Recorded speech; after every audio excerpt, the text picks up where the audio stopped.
यार देखो, आज आप लोगों को एक भौकाली आवाज सुनाई देने वाली है, वो भी 3 डिफरेंट साउंड में, क्योंकि आज ऐसे के साथ दुगाटी पैनिकल S1000 और ZX 10R की बारी है यार। खैर नंबर 3 पर है हमारी दुलारी, बोले तो निंजा ZX 10R भाई।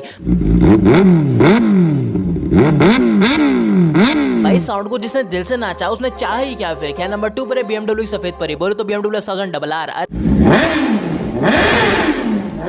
अरे इस साउंड को तो दुनिया का सबसे लाउड खिताब मिलना चाहिए। फाइनली नंबर 1 पर है सुपर बाइक्स की मां यानी कि पैनिकल V4। इस बाइक का साउंड तो दुनिया की सभी बाइकों से डिफरेंट है ब्रो।